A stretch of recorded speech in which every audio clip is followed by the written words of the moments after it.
Hello and welcome. I'm Raziel, and so I'm going back to the old world and talking about this. Is a game I've been excited for a year now. I've been really excited about this.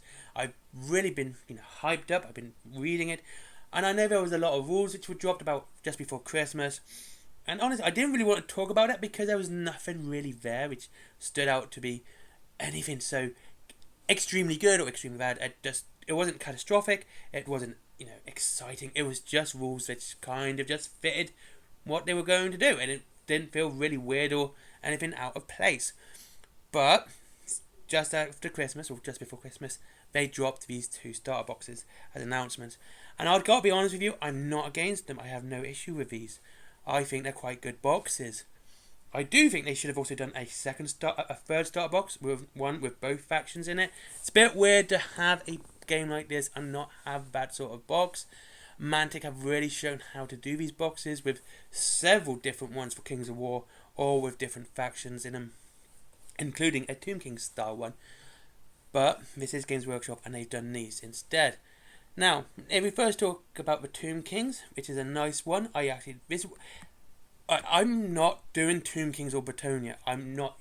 So these boxes aren't for me. They're not something I would buy. I'm not going to go on my way to buy something if I'm not doing the army. Yeah, first things first, it's a lot of old models. Of course it is. That has been the biggest hook of this. It's that nostalgia grab of old models. We want you to have that nice little endorphins buzz of nostalgia. And gotta say, it looks pretty good. And we start with Tomb Kings, and you get 93 models, which is really good. You get the nice new big bone dragon. I still think the best way to do this is get rid of the wings, make it like a crocodile. That's how it looks best to me. But you got the Lich King on that, Lich Priest, and which can also additionally build another Tomb King on foot as well, which is fantastic. Then you have all the classic kits, which is 40 skeleton warriors, 32 skeleton archers, 16 skeleton horsemen, and 3 chariots. I like the fact that I pretty much nailed this. I like the fact that I sort of called this is what the army would be. Be nice and varied, which is fantastic. Always good to see a varied army in a box like this. You don't want, especially with skeletons in general. Skeletons are not difficult to paint at all. But if you've got an army like this, you don't want lots and lots of the same. It gets boring to paint really quick. A kind of reason I don't like Necrons because of that. But you have a nice lot of variation in here. You have 1, 2, 3, 4, 5. Was it 1, 2, 3, 4, 5 different units? 6 different units there. That's including the 2 characters as well. And the chariots are quite fun to build. I gotta give you that. I remember building them back in the day. So yeah, nice, lots of varied army. Archers. You've got some range there. You have some nice close combat as well.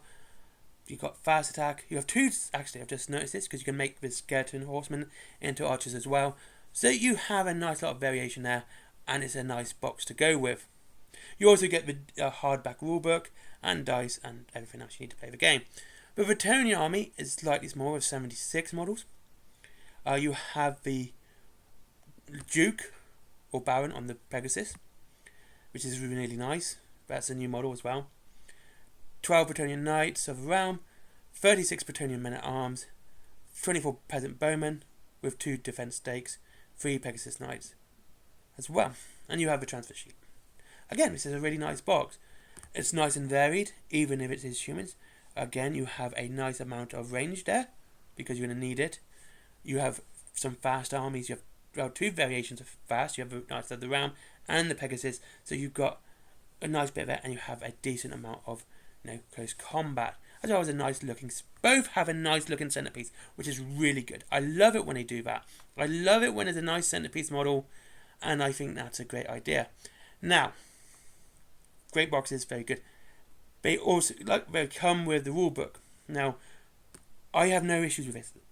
War Cradle does this with Dystopian Wars. You can buy a starter set for certain factions, which comes with the stuff you need to play the game, plus a decent starter force.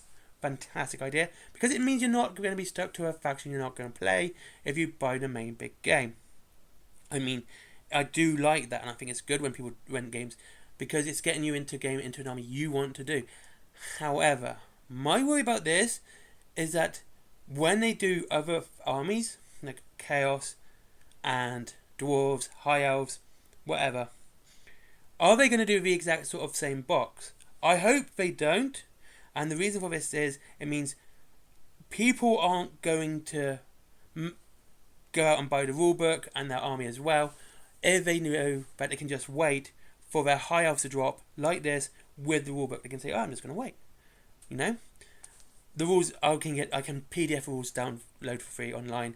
I can just do that. I don't have to go out and buy a box and buy the rulebook to do this. I mean, these are great boxes, and I think they should stick to this, and they should have really done a start set. But that's just that bit. Now, the nice teal colour of the art books. I know it's kind of weird, to be honest with you. Now, the rulebook looks quite nice, and my worry about this right now is it does look pretty good, right? It's a rulebook, it's 352 pages, so it's going to cost around about £42.50. I'm guessing that because of the Horus Heresy book, okay? A lot of this does take a lot from Horus Heresy by the looks of it. They're really following down that path. I mean, I have no problem with that as well. I think a lot of good ideas come from Horus Heresy. And so you have this big new rulebook. And the cover artwork looks pretty nice. And I will be doing a full review of these anyway. Talking of that, of course, you have the army books. Now, we're doing two types of army books by the looks of it here. They got the big army book, which contains all the forces, well, the good and the bad, like they did with Horus Heresy with the Astartes, Traitor and Loyal. Again, I have no issues with this, because you've got all the rules there. Always good to have the enemy's rules. Always is, because you can see what they're fighting and what they're using. And I don't know if there's enemy rules, so you can sort of amalgamate some armies, or they're going to be very individual. But you're not going to be able to ally Bretonnians and Empire, even though they're in the same book. The same with Tomb Kings and Chaos. I don't know if you can do that. I mean, I wouldn't want it that way, but it might be fun at the same time. Forces of Fantasy, the good guys, is £192, so expect that to be about £37.50 to £40. And again, this is going on Horus Heresy prices. And Ravening Hordes is a lot less with 160 because there's less armies. So expect that to be about £35. Or maybe even the same. If it's the same, a bit of a kick in the nuts, to be honest with you, having 30 pages less.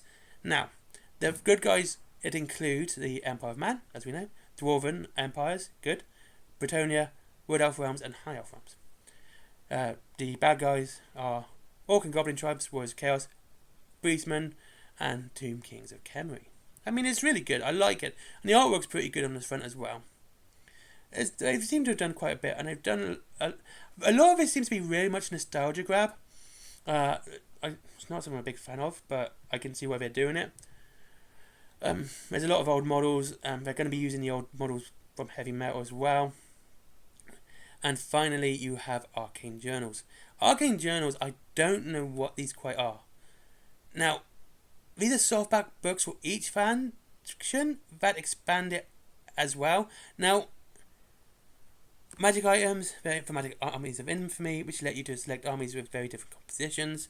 That's what it says. I mean, I don't know. I got a feeling that these are like the old Warhammer army books, and that they got that look to them.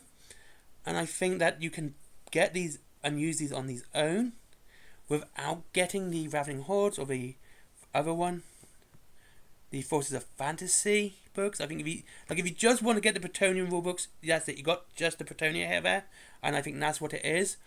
I don't think an expansion on its own, because you don't need it to play what you need, but it does provide extra stuff.